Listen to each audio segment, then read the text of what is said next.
Well, hello, everybody, and thank you once again for joining us on School Matters, our Dearborn Public Schools podcast. I am your Director of Communications for the Dearborn Public Schools, David Mustin, and I want to thank everybody for joining us here today. We got a great topic, interesting topic, visioning for our Dearborn Public Schools.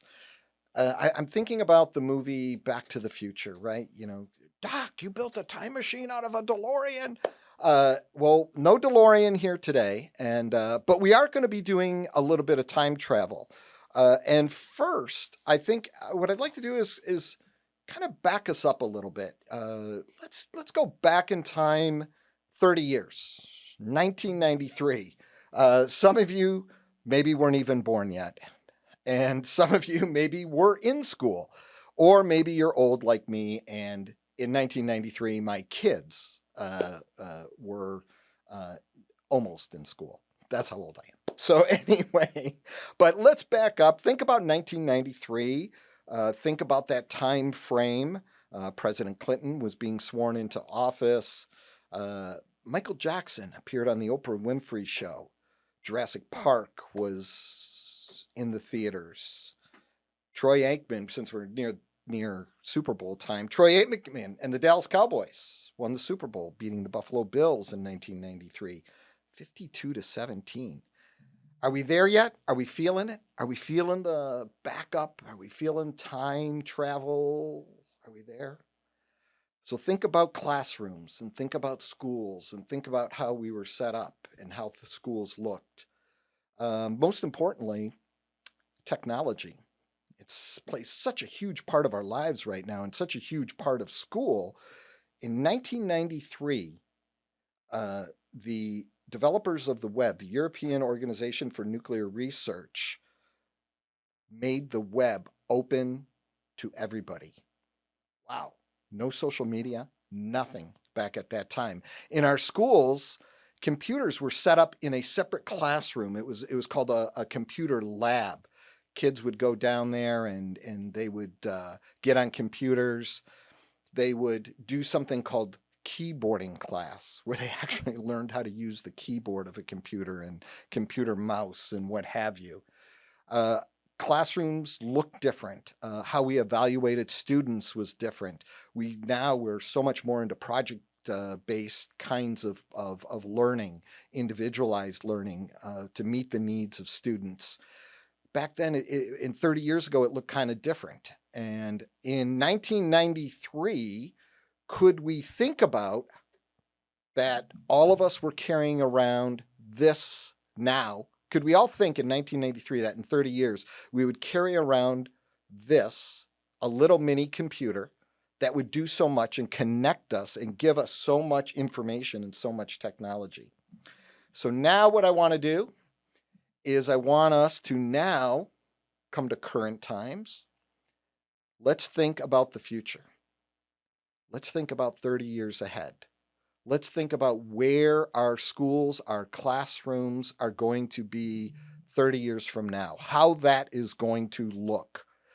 And of course, because I am not, an expert on that subject, and I did not have Doc Brown available to be part of the show today to give us a little bit of talk about time travel, I think I did the next best thing, and I asked the folks from Fielding International to join us. Fielding International is a company that was hired by the school board back in the fall of 2022, and their main purpose for joining us for the board looking for their services was for them to help us develop that plan, that 30-year vision for where we are headed.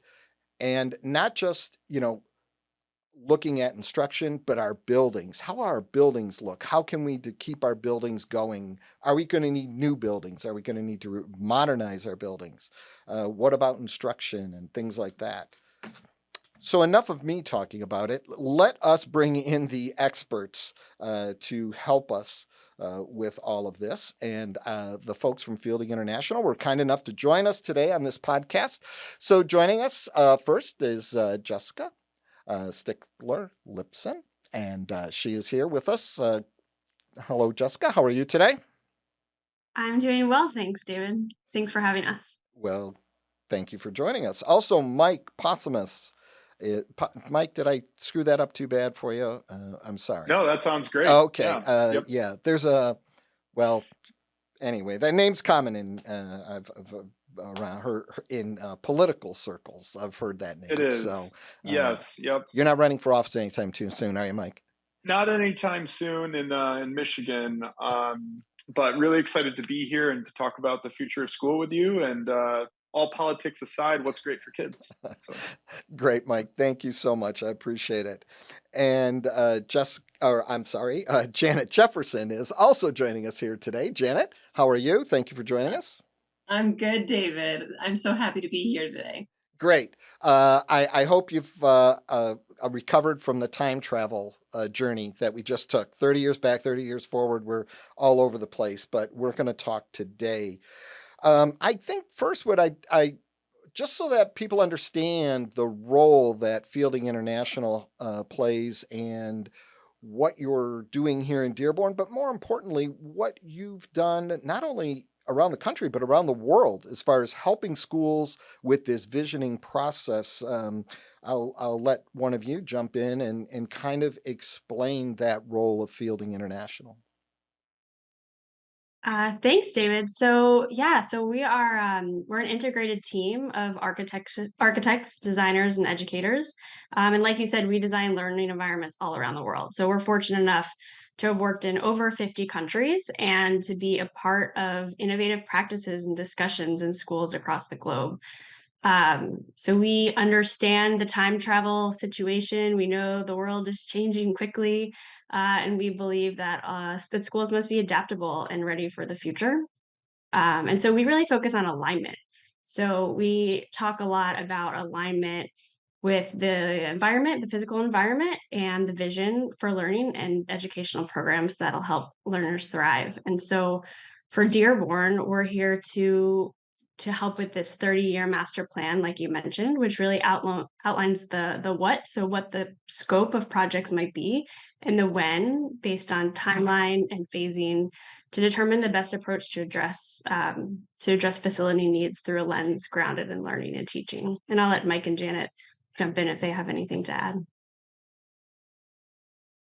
yeah, I'm happy to jump in. One of the things that is so exciting about our work is to not only engage with community and help understand the future of learning and kind of the trends and opportunities that we see and how technology and just culture and society is changing and how schools are adapting to that, but also to bring the unique facets of any specific community into the conversation because no place in the world does school exactly the same way.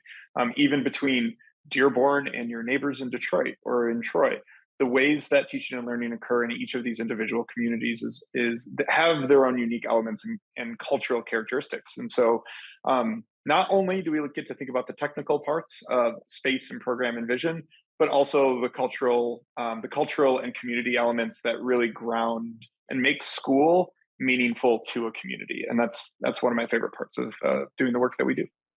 Well, I think that's interesting, and maybe we can get into that a little bit more. But so, what in your experiences have you guys noticed changing in the world of education? You know, for so many years, kids came into a classroom, they lined up in rows in desk, and we packed. You know, I've seen old pictures in our district from the 1940s and 50s where there's 45, 50 kids in a classroom all lined up in desk, and we've moved away from that a little bit. Unfortunately, some of that still exists in some environments, but based on some of the work that you have done, that your company and your team have done in the past in different environments, how is that physical space changing to impact instruction?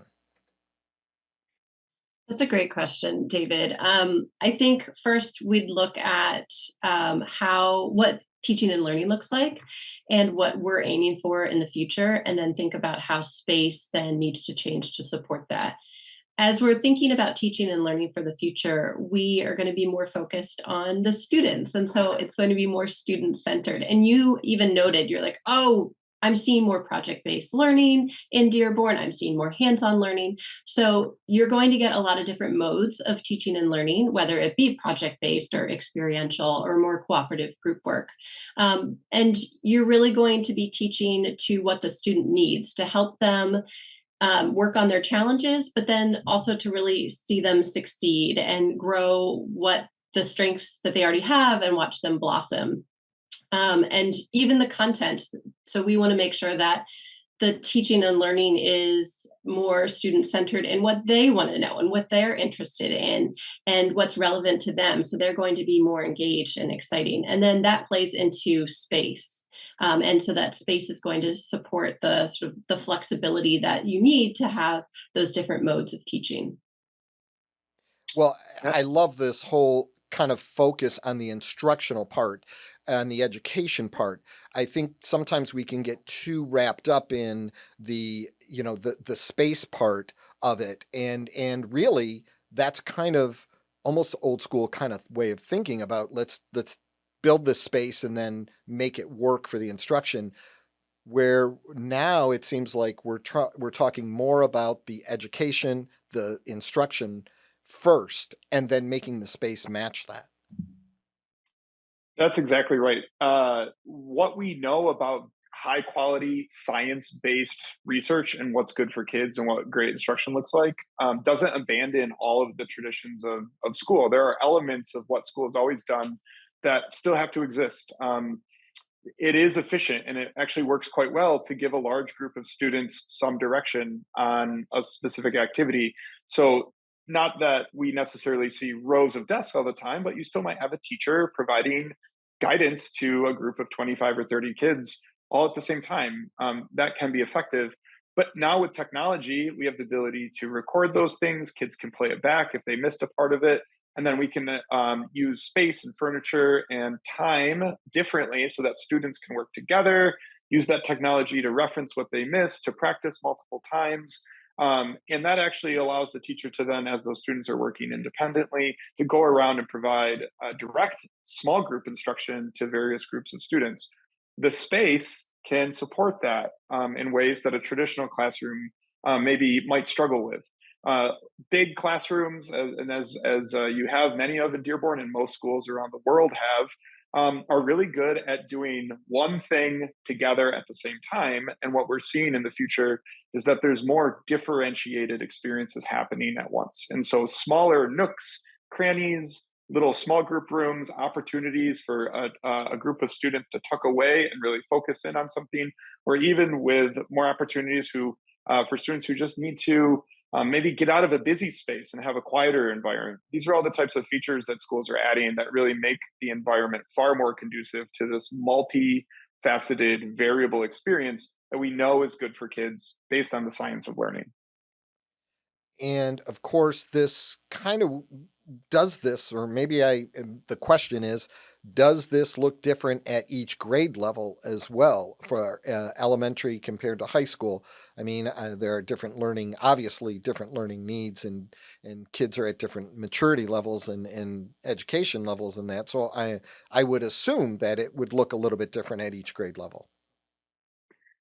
That's exactly right. So, in your early elementary, you're going to spend a lot more time building norms and the sense of community and what it means to be a community. And so, you might have more time as a whole group with some opportunities to start building the skills of agency and independence. But then, as you transition into more of a middle school level, that's where an individual really starts to form their own identity as an individual person and less as a member of a whole community.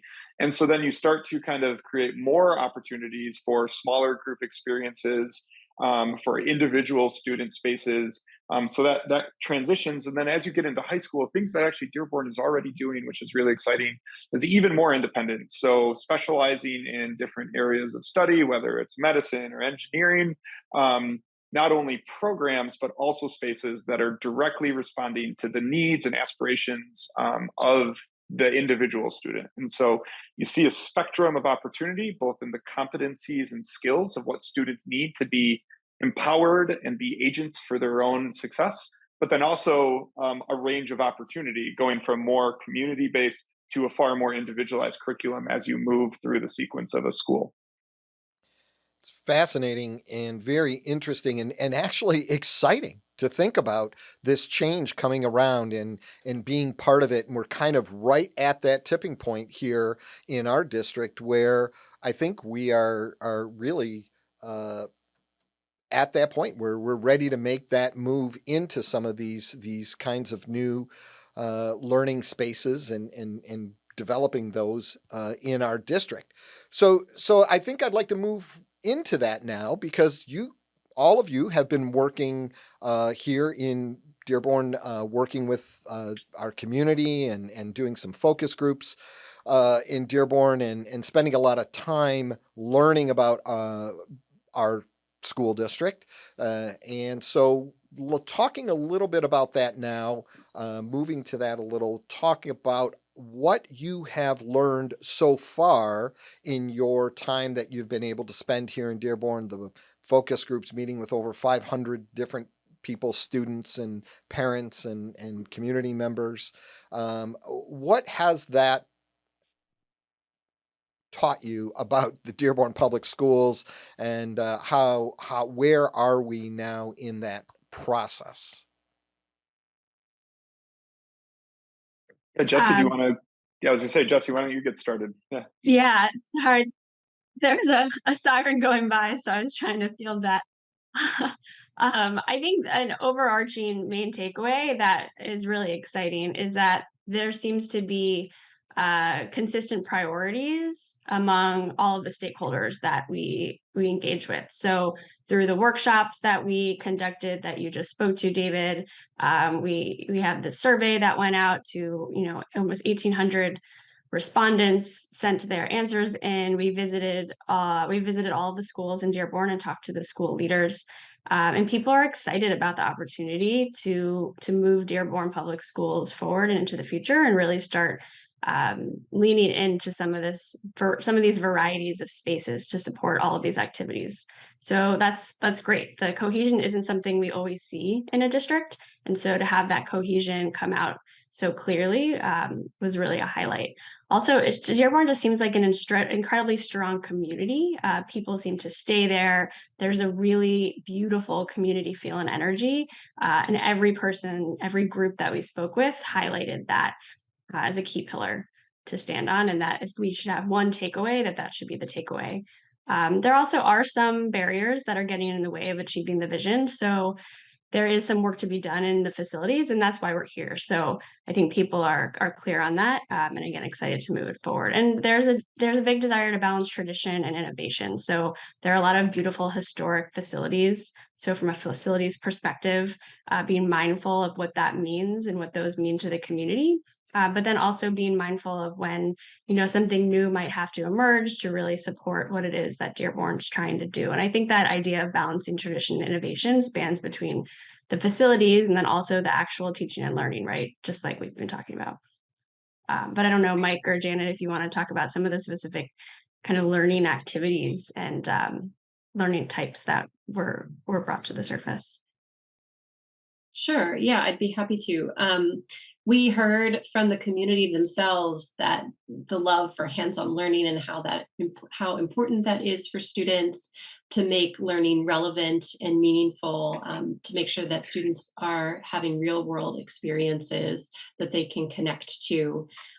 Students and teachers alike talked about the importance of differentiation, and just this idea of a need for more space to breathe and to play and have fun, but just this concept of we just need a little bit more space. And then hoping for more flexibility, agility, and variability in the spaces. So spaces that can change to meet the needs of the students and the teachers, spaces that have a larger span of different types of spaces and different uses of space, and then spaces that can change quickly and that can pivot on a dime when teachers and students need to change it. Well, and with over 30 buildings in our district, in just this in this decade alone, we're going to have over 12 of our buildings turn over 100 years old. This is that already started in 2022 with Duval Elementary turning 100, and several more over the next 8 or 9 years. So sometimes we can get a little too focused, and I say we as community members, as somebody part of this community, we get very focused on the physical attributes of a specific building. I mean, let's face it, that's just human nature, right? My kid goes to this school. I want the very best for this school. And, but the district perspective, we're trying to look a little bit more globally at the broader needs of the entire district. How do you guys kind of balance that when working with the community? Balance out those very specific school needs, which we know are there. There are most definitely specific infrastructure needs at specific schools, but we need to balance that with the greater need and this bigger vision for our district. And so, how do you guys work with that, and how do you kind of balance that? So I'll start Okay, from a thanks, less Mike. technical standpoint, and then I'll hand it over to Jesse to correct everything that I say that's wrong. Um, so I want to talk just a little bit about the affordances and the constraints of any change, and kind of the cost analysis associated with that, and not a technical cost analysis, but especially in a moment when school is transforming, there's often a cost to preserving something that is no longer suitable for what needs to occur. And so there's a human cost in terms of the experience or the qualities or conditions of space. And then there's the actual financial cost of energy resources. Many old buildings are not particularly well insulated, or they have materials and resources that are a part of them that just aren't sustainable overall for the kind of long term operations of a school building. And so there's no one specific formula that you can use to say this building is worth preserving, or this building should be renovated, or this building should be reconstructed in a new way. There's no one formula that you can use to do that. But to answer, I guess, kind of broadly answer your question, how do you begin to evaluate that? One of the things that's really important for a master plan for a school district is the facility suitable in terms of its construction, the amount of space available, how it serves a community, to the future vision of school. And then what does that cost to renovate or to improve it in a way to continue to allow it to be suitable in the future? And so that's one major consideration for every building that's a part of the district. Um, so so that's one major piece to consider. Um, and then I'll also say, just in general, this notion of like people become attached to things that are familiar, or that maybe you had multiple family members come through, and so you have a connection to it. One element that I thought was really striking when I visited Dearborn was like kind of the culture of innovation associated with the auto industry in that community, and the spirit of innovation. And at some point, there's this cost of balancing legacy and innovation. And so, what is the opportunity for a community so that to do something new, to do something exciting, to do something innovative, that they can then look back on and say, we did something innovative to build on the shoulders of the giants that came before us. And I think that's a really important thing to be mindful of, that all communities go through these very macro level transformations at times, and Dearborn may be facing that way. As you mentioned, 12 buildings over 100 years old. This may be an opportunity to really think in an innovative way about what teaching and learning in school and how it supports a community can be in the future. So I think both kind of an answer and just a mindset that we like to think about and will help cultivate with Dearborn. Jesse, anything you want to add to that? Well said. Um, I think you really hit the nail on the head with the overarching mindset and approach. A little bit more boring and less exciting, or just we're collecting tons of data points, right? So We have facility condition assessments, and we're looking at enrollment projections to really understand the data behind what is needed. We know there's a certain level of baseline needs for facilities, right? So abundant, controllable light, natural light, artificial light, reliable heating and cooling and ventilation. So all of these aspects are being considered and, like you said, balanced in terms of that strike between innovation and legacy. And so those are conversations that we're having, and then that we'll ask you in the community for feedback on as well, because as much as we would like to be a really neat, clean equation, it's not. It's more nuanced to that, and we appreciate that. And that's what makes it exciting and gives it that human layer of connection. Well, Jessica, I think you set yourself up perfectly for where I'm going with the next question, and that is, um, you, like I said, you began doing some work here in Dearborn in the fall of 2022. There is a timeline and there is an end date to your work. Not that we don't love working with you guys; we'd love to work with you for a much longer time, but there is an end date. As we're doing this podcast now, we are kind of at the end of January and of 2023, and your end date is somewhere around March, April.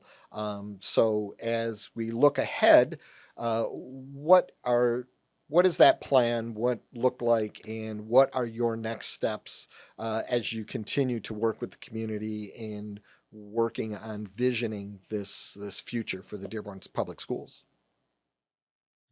Great question. Yeah. So we're currently developing scenarios, which are, we call them scenarios. They're really design approaches for how to organize learners across the district, and that's based on all of these data points that we were just talking about, including the big human factor and what Mike was talking about, letting teaching and learning lead, and what we've learned about the vision of learning for Dearborn specifically. So we will be in Dearborn in early February for community feedback to socialize some of our thoughts and hear what everyone has to say and get their input.